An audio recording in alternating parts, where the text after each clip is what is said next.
الله الرحمن الرحيم. الحمد لله رب العالمين، الصلاة والسلام على رسول الله وعلى آله وصحبه أجمعين، أما بعد. فأعوذ بالله من الشيطان الرجيم. بسم الله الرحمن الرحيم. ولقد آتيناك سبعا من المثاني والقرآن العظيم لا تمدن عينيك إلى ما متعنا به أزواجا منهم ولا تحزن عليهم واخفض جناحك للمؤمنين وقل إني أنا النذير المبين. ہر قسم کی تعریف اللہ رب العالمین کے لیے ہے، جس نے ہدایت کے لیے قرآن مجید کو نازل کیا۔ درود و سلام ہو ہمارے پیارے حبیب محمد صلی اللہ علیہ وسلم پر، جن کو اللہ نے ساری کائنات کے لیے رحمت بنا کر بھیجا۔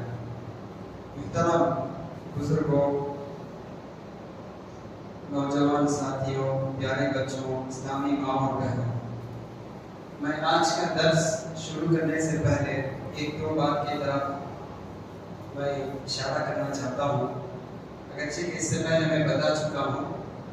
آج کی رات کے تعلق سے، آج کی رات 27ویں رات ہے، 10 راتوں میں سے ایک رات ہے، لیکن بہت سارے لوگ یہ سمجھتے ہیں کہ 27ویں رات ہی لیلۃ القدر ہے، 27ویں رات ہی شب قدر ہے۔ بہت سارے لوگ یہ سمجھتے ہیں۔ اس میں کوئی شک نہیں کہ 27ویں رات بھی 27ویں لیلۃ القدر ہو سکتی ہے، لیکن یہ کہنا کہ 27ویں ہی شب قدر ہے، یہ زیادہ صحیح نہیں ہے۔ جیسا کہ ہم اس سے پہلے حدیث سن چکے ہیں کہ اللہ کے رسول صلی اللہ علیہ وسلم نے فرمایا کہ تم شب قدر آخری 10 دنوں میں جو 10 راتیں ہیں اس میں تلاش کرو۔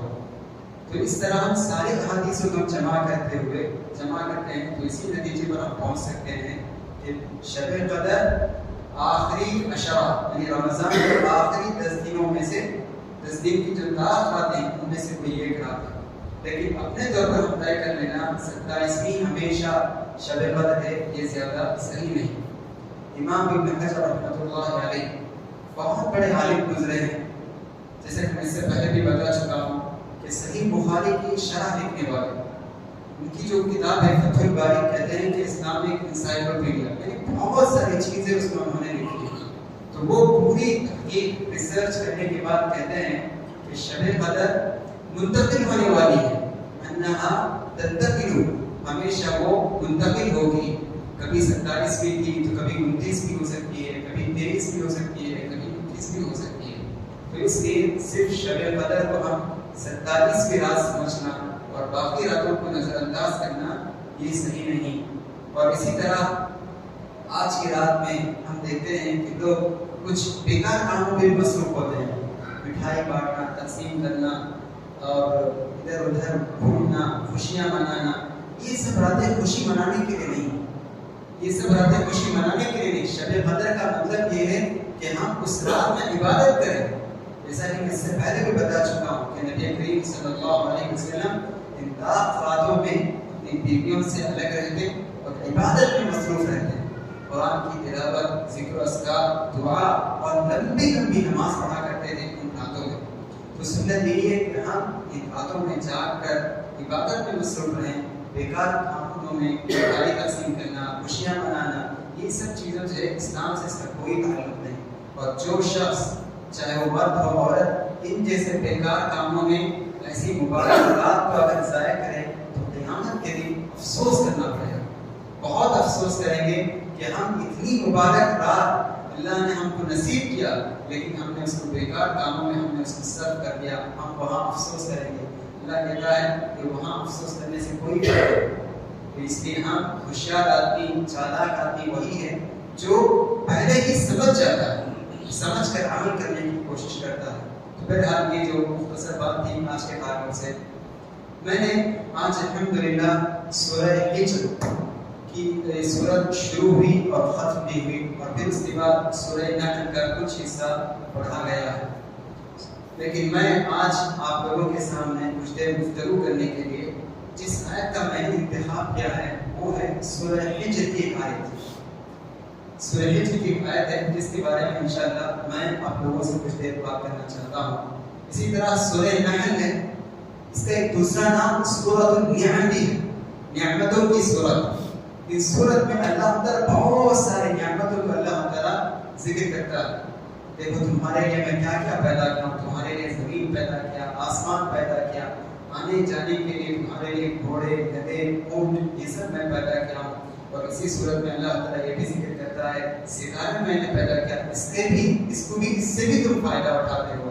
کیونکہ آج کل ہم دیکھتے ہیں کہ سمندری سفر کرنے والے اپنا راستہ جو ہے ستاروں کو دیکھ کر معلوم کرتے ہیں کہ یہ راستہ جدہ جانے والا ہے، یہ راستہ ہندوستان جانے والا ہے. تو ستاروں کو دیکھ کر تو اللہ کہتا ہے وعلامات وبالنجم هم يهتدون، کہ تم ستاروں کے ذریعے سے تم راستے معلوم کرتے ہو. اور اسی طرح اسی صورت میں اللہ تعالیٰ دودھ کا ذکر کرتا ہے کہ دیکھو دودھ یہ بھی ایک اللہ تعالیٰ کی بہت بڑی نعمت ہے. گوبر اور خون دونوں کے درمیان سے خالص دودھ نکلتا ہے جس میں انسان کے بے شمار فوائد ہیں. یہ اللہ تعالیٰ کی صورت میں ذکر کرتا ہے.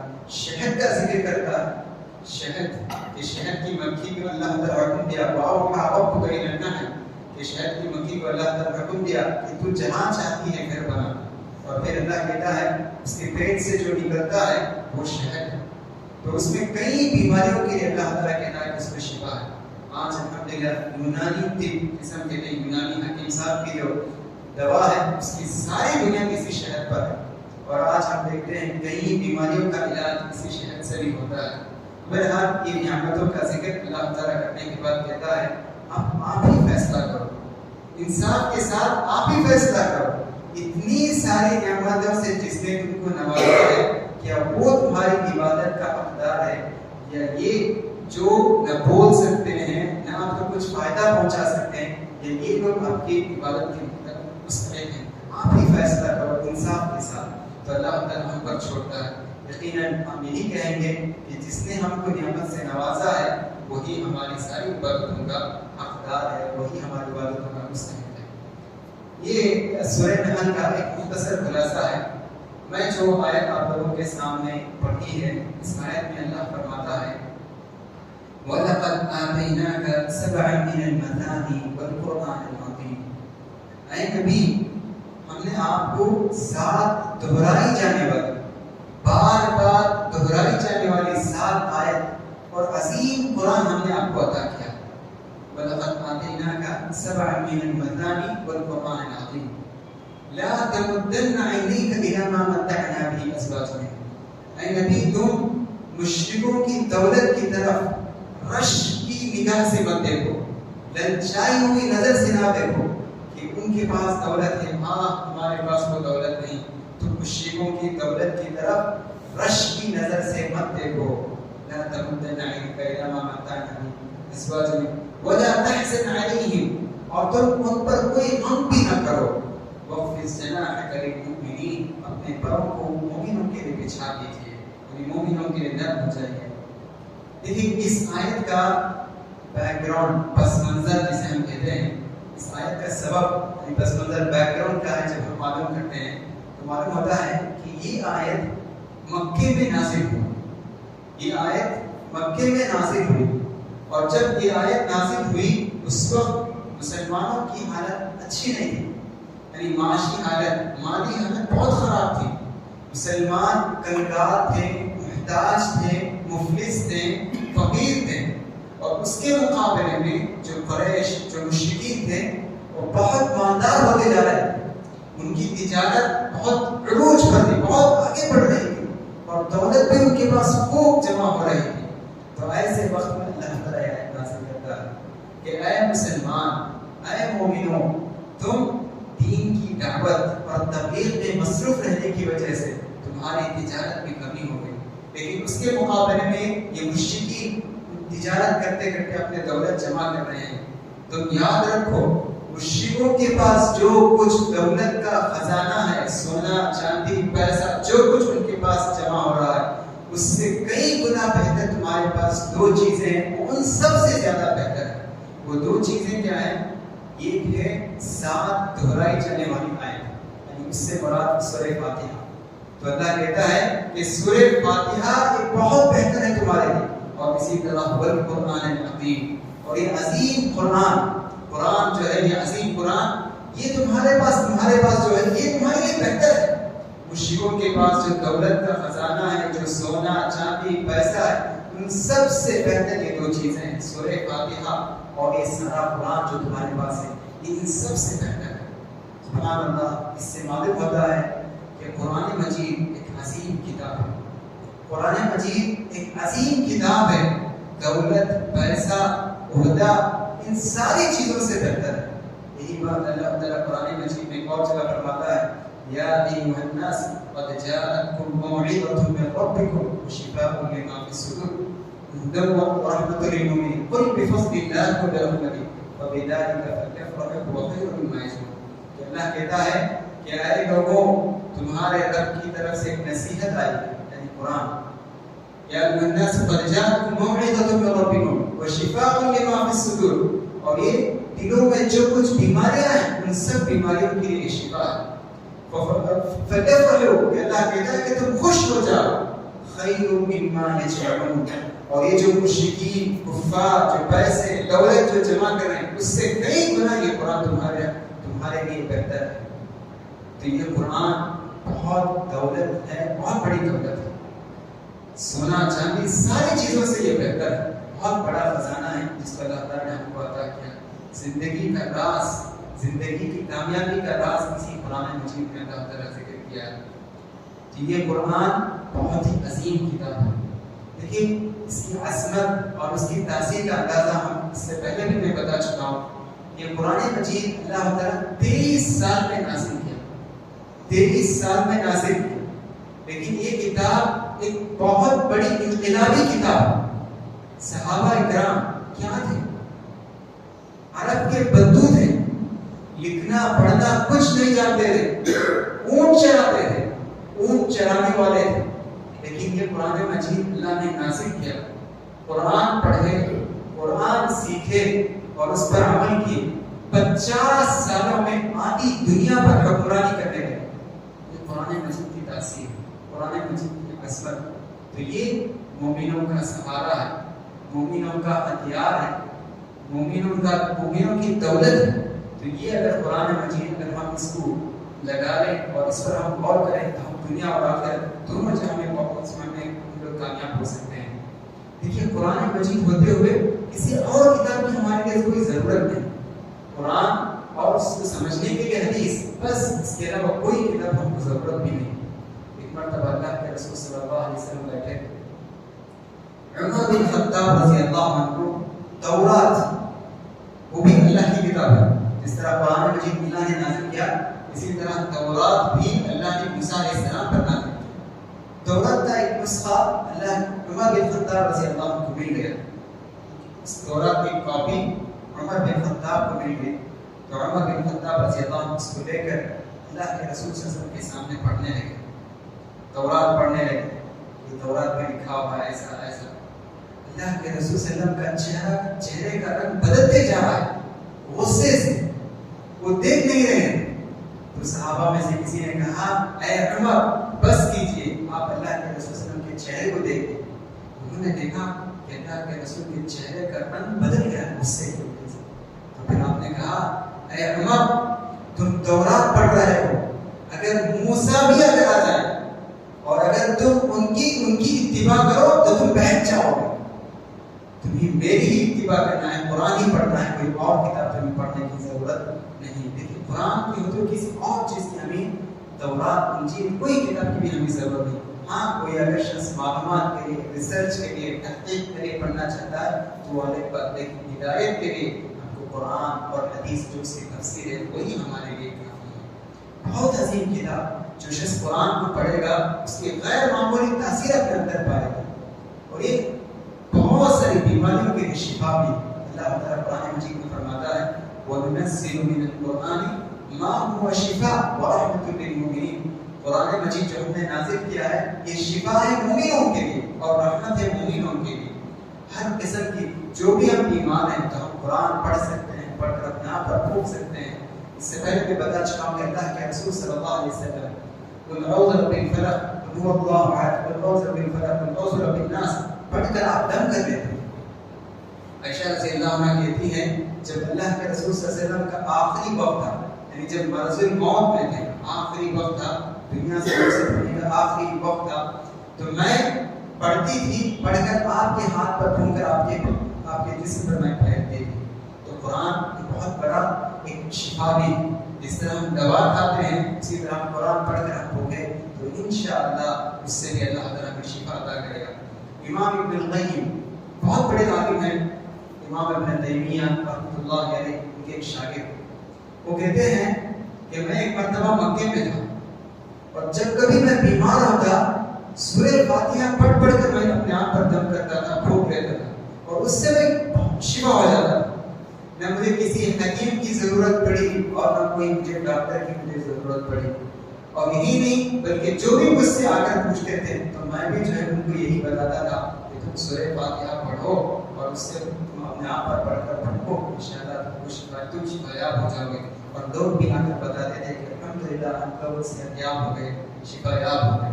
تو ایک غیر معمولی کتاب ہے، اس کی تاثیر سبحان اللہ ہم کچھ بول نہیں سکتے۔ نبی کریم صلی اللہ علیہ وسلم قرآن پڑھتے تھے اور جب اس کی آیت پر غور کرتے ہوئے پڑھتے تھے خود روتے تھے۔ عائشہ رضی اللہ عنہ کہتی ہیں کہ نبی کریم صلی اللہ علیہ وسلم رات میں تہجد کی نماز پڑھتے تھے اور اس تہجد کی نماز میں قرآن پڑھتے تھے تو ہمیں آواز آتی تھی۔ کیسی آواز آتی؟ پانی ہانڈی میں جس طرح کھولتا ہے ویسی آواز آتی تھی۔ کیوں؟ جب ہم قریب سے دیکھتے تو معلوم ہوتا کہ اللہ کے رسول رو رہے ہیں۔ اور اسی طرح سورہ انعام کی ایک آیت ان تعذبهم فانهم عبادك، ایک مرتبہ اللہ کے رسول تہجد کی نماز پڑھ رہے ہیں تو اس آیت پر پہنچے ان تعذبهم فانهم عبادك وان تغفر لهم فانك انت العزیز الحکیم۔ اس آیت کا مطلب یہ ہے کہ قیامت کے دن عیسیٰ علیہ السلام اللہ کے پاس آئیں گے، پروردگارا یہ میری قوم کرسچن نصارا یہ میری قوم ہے، ان تعذبهم فانهم عبادك، اگر تو ان کو عذاب دینا چاہتا ہے تو عذاب دے سکتا ہے، اس لیے کہ وہ تیرے بندے ہیں، انہوں نے غلطی کی ہے، گناہ کیا، تو عذاب دینے کا پورا حق تجھے ہے۔ فانهم عبادك وان تغفر لهم، اگر تو ان کو معاف کر دیتا ہے فانك انت العزیز الحکیم، تو بہت ہی زبردست اور حکمت والا ہے۔ یہ آیت حقیقت تو عیسیٰ علیہ السلام قیامت کے دن کہیں گے، ان سارے عیسائیوں کے بارے میں کہیں گے کہ پروردگارا اگر تو انہیں عذاب دینا چاہتا ہے تو یہ تیرے بندے ہیں، تو انہیں عذاب دے سکتا ہے، اگر تو انہیں بخشنا چاہتا ہے تو بخش سکتا ہے، تو معاف کرنے والا ہے، تو حکمت والا ہے۔ تو یہ آیت اللہ کے رسول نے جب پڑھا پوری رات اسی آیت کو دہراتے روتے اسی آیت کو دہراتے پوری رات، اور اسی تہجد کی نماز میں صرف اسی آیت کو دہراتے اور روتے اسی آیت کو اللہ کے رسول صلی اللہ علیہ وسلم کی نماز کو ختم کی۔ تو غیر معمولی تاثیر ہے اس قرآن میں، لیکن ہم اس قرآن سے فائدہ نہیں اٹھا رہے۔ کسی نے کہا کہ ہم مسلمان خزانے کے سانپ ہیں۔ خزانہ سانپ کا مطلب کیا ہے؟ سانپ خزانہ سے فائدہ بھی نہیں اٹھائے گا اور دوسروں کو فائدہ اٹھانے بھی نہیں دے گا۔ بالکل ایسے ہی ہم، یہ قرآن اتنا بڑا خزانہ ہے، اتنی معلومات ہے، اتنی زندگی کے ہر مسائل کا حق اس میں موجود ہے۔ جو بھی مسئلہ ہو، انفرادی مسئلہ ہو، سماجی مسئلہ ہو، خاندانی مسئلہ ہو، جو بھی پریشانی ہو، ان سب کا حل قرآن مجید میں۔ نہ ہم اس سے فائدہ اٹھا رہے ہیں اور نہ کسی دوسرے کو ہم فائدہ اٹھانے کا موقع ہم دے رہے ہیں، کہہ رہے ہیں کہ قرآن نہیں پڑھنا، سبحان اللہ۔ تو ہم بس قرآن کو ہم یہی سمجھ رہے ہیں کہ یہ کتاب برکت ہے، یہ برکت کی کتاب ہے، بس گھر میں قرآن ہونا چاہیے تو اس سے برکت آ جائے۔ یا قسم کھانے کے لیے قرآن استعمال کرتے ہیں کہ کہیں اگر قسم کھانے کی ضرورت پڑے تو قرآن ہونا چاہیے، اس لیے ہم قرآن کرتے ہیں۔ یا شادی بیاہ میں دینے کے لیے ہم قرآن، لیکن اس سے جو ہمیں فائدہ اٹھانا چاہیے وہ ہم فائدہ نہیں اٹھا رہے ہیں۔ تو محترم دوستو، قرآن اس سے ہمیں بہت فائدہ اٹھانا چاہیے۔ سب سے پہلی چیز قرآن پڑھنا چاہیے۔ جو لوگ پڑھنا جانتے ہیں تو ان کو رمضان پہ قرآن نہ پڑھے بلکہ رمضان کے بعد بھی زندگی بھر قرآن سے ہمارا تعلق مضبوط ہونا چاہیے. ہر دن قرآن کا کچھ نہ کچھ حصہ ہم پڑھیں, کچھ نہ کچھ ہم قرآن کی تلاوت کریں. قرآن کی تلاوت کے بغیر وہ دن نہیں گزرنا چاہیے. یقیناً آپ دیکھیں گے اگر ہر دن اگر آپ اپنا ایک شیڈول بنا لیں, معمول بنا لیں, کم زیادہ کوئی پارہ پڑھے, کوئی آدھا پارہ, کوئی ایک صفحہ, کوئی 2 صفحہ, کچھ نہ کچھ حصہ قرآن کا پڑھیں تو انشاءاللہ بہت برکت ہوگی. سب سے پہلی چیز آج کہتے ہیں کہ دنیا میں ایک بیماری پھیل رہی ہے اور لوگ سب سے زیادہ اسی بیماری میں مر بھی رہے ہیں. کہتے ہیں اسٹریس, مینٹل ڈس آرڈر, کہتے ہیں کہ دماغی بے توازن اور پریشانی, اسٹریس کہتے ہیں, ٹینشن کہتے ہیں. ان سب کا علاج سکون ہے. یہ سکون اسی تلاوت میں ہے. قرآن کی جب تلاوت کریں گے تو اللہ تعالیٰ سکون اور اطمینان تمہیں عطا کرے گا. اللہ کہتا ہے الا بذکر اللہ تطمئن القلوب, کہ لوگوں اللہ کے ذکر سے دلوں کو اطمینان اور سکون نصیب ہوتا ہے. تو تم ذکر کرو, تلاوت کرو, تو جو پڑھنا چاہتے ہیں پڑھیں, اور جو نہیں پڑھنا چاہتے ہیں پڑھنا سیکھنا چاہیے. سیکھنے میں کوئی شرم محسوس نہیں کرنا چاہیے. دیکھیے صحابہ کرام رضی اللہ عنہم وہ کوئی چھوٹی عمر میں نہیں سیکھے, بڑی بڑی عمر میں جا کر سیکھتے تھے. 40 سال 50 سال. عمر بن خطاب یا ان کی بیٹے عبداللہ بن عمر رضی اللہ عنہ کے بارے میں آتا ہے کہ سورہ بقرہ سیکھنے میں 8 سال ان کو لگے. 8 سال. یہ مطلب نہیں کہ یاد کرنے میں ان کو 8 سال لگے, کیونکہ آج کل 4 سال 3 سال بچے حافظ ہو جاتے ہیں. اور عرب کے لوگ خود عربی ان کی زبان اور ان کا حفظ جو ہے, میموری پاور جو ہے بہت مضبوط ہوتا ہے عربوں کا. صرف کھجور, زمزم پانی وغیرہ پینے کی وجہ سے ان کا حافظہ بہت مضبوط. اور اللہ کے رسول کے زمانے کے صحابہ ہیں, تو کیا ان کو یاد کرنے میں 8 سال نہیں, وہ پڑھنے میں سمجھنے میں اتنا وقت لگا. تو اس لیے کوئی شرم کرنے کی, محسوس کرنے کی ضرورت نہیں کہ اگر ہماری عمر گزر بھی چکی ہے لیکن موقع ہے کہ اگر سیکھ سکتے ہیں, پڑھنا نہیں جانتے ہیں, پڑھنا سیکھنا چاہیے. آج کل بہت سارے موقع ہیں, لیکن ہم شرماتے اگر ایسے ہی رہیں اور موت آ گئی تو قیامت کے دن ہمیں بہت افسوس کرنا پڑے گا کہ جو قرآن اللہ نے ہم کو ہدایت کے نازل کیا, ہم اس کا ایک صفحہ بھی نہیں پڑھا.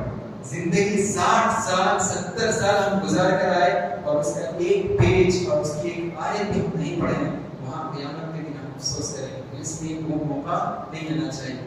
اسی طرح قرآن کے ساتھ ہمارا جو رشتہ ہونا چاہیے, اس رشتے کو مضبوط کرنے کے لیے دوسرا کام جو ہمیں کرنا ہے, قرآن کا ترجمہ بھی پڑھنا چاہیے. تلاوت ہم کریں, ہر دن جتنا ہو سکے ہم تلاوت کریں. اسی طرح ہر دن کم سے کم 4-5 آیت کا ڈیلی ہم ترجمہ پڑھیں. آج کل الحمدللہ قرآن مجید جو ہے دنیا کی ساری زبان میں, یعنی ساری بڑی زبانوں میں اس کا ترجمہ موجود ہے. اردو میں ہے, تمل میں ہے, انگریزی میں ہے, پوری زبانوں میں ہے. تو آپ جو زبان پڑھ سکتے ہیں اس زبان میں قرآن کا ترجمہ بھی پڑھنا چاہیے. دیکھیے قرآن کتاب تلاوت نہیں, صرف قرآن کتاب تلاوت, ہاں تلاوت بھی کرنا چاہیے. تلاوت بھی کرنا قرآن مجید کا ایک حق ہے, لیکن ہم یہ سمجھنا کہ صرف قرآن تلاوت کی کتاب ہے, یہ غلط ہے. امام حسن بصری رحمۃ اللہ علیہ کہتے ہیں کہ قرآن مجید جو ہے تلاوت کے لیے بھی اللہ نازل کیا اور فکر کے لیے بھی اللہ نازل کیا, لیکن ہم لوگوں نے اس کو صرف کتاب تلاوت سمجھا. ہم نے سمجھا کہ قرآن نازل کرنے کا مقصد صرف تلاوت ہے, بس تلاوت کر دی تو قرآن مجید کا حق پورا ہو گیا. یہ نہیں, تو ہمیں پڑھنا بھی ہے. کم سے کم ہر دن یا ہفتے میں 4-5 دن ایک مخصوص کر لیں کہ ہر 5 آیتوں کا ترجمہ میں پڑھوں گا, ترتیب سے پڑھتے ہوئے آئیں. دیکھیے قرآن پڑھ سکتے ہیں, قرآن سمجھ سکتے ہیں. آپ ماشاءاللہ ہم میں سے ہر آدمی جو ہے کم سے کم چھوٹی موٹی باتیں تو ہم جانتے ہی ہیں. آپ سے بھی بدتر تھے آپ کے بدو, الف بات نہیں معلوم, لیکن ان لوگوں نے قرآن کو سمجھا. تو کیا ہم نہیں سمجھ سکتے ہیں؟ بالکل ضرور ہم سمجھ سکتے ہیں. قرآن مجید میں اللہ تعالیٰ کئی مرتبہ کہتا ہے وَلَقَدْ يَسَّرْنَا الْقُرْآنَ لِلذِّكْرِ فَهَلْ مِن مُّدَّكِرٍ. لوگوں ہم نے قرآن کو آسان کیا ہے, کیا کوئی نصیحت حاصل کرنے والا ہے؟ تو اللہ پوچھتا ہے, اور اللہ ہم نے آسان کیا ہے تو ہم پڑھنا شروع کریں. لیکن بہت قرآن مجید کی بہت ساری آیتیں ہیں, ہر ایک آدمی سمجھ سکتا ہے. جیسے جیسے مثال کے طور پر میں کہتا ہوں کہ خدا رب کا اللہ تعبدوا الا، تمہارا رب نے تمہیں حکم دیا کہ تم عبادت مت کرو مگر اسی کی. سب لوگ سمجھ رہے ہیں. وبالوالدین احسانا، والدین کے ساتھ اچھا سلوک کرو. ولا تقل لهما اف، تم اپنے والدین کو اف نہ کہو. قد افلح المؤمنون، مومن لوگ کامیاب ہو گئے. الذین هم فی صلاتهم خاشعون، جو اپنی نماز میں خشوع اختیار کرتے ہیں، جو نماز میں عاجزی اختیار کرتے ہیں. ہم اللغو معرضون، اور بیکار اور بیہودہ باتوں سے دور رہتے ہیں. کس کو یہ بات سمجھ میں ہے؟ سب لوگ سمجھتے ہیں. تو ایسے قرآن مجید کے بہت ساری آیتیں ہیں جو بہت آسان ہیں. مرد ہو کہ عورت، بچہ ہو کہ جوان ہو، ہاں تھوڑا بہت کم ہو سکتا ہے سمجھنے میں، لیکن سب لوگ انشاءاللہ سمجھ سکتے ہیں. لیکن صرف ہم سمجھنے کی کوشش نہیں کرتے.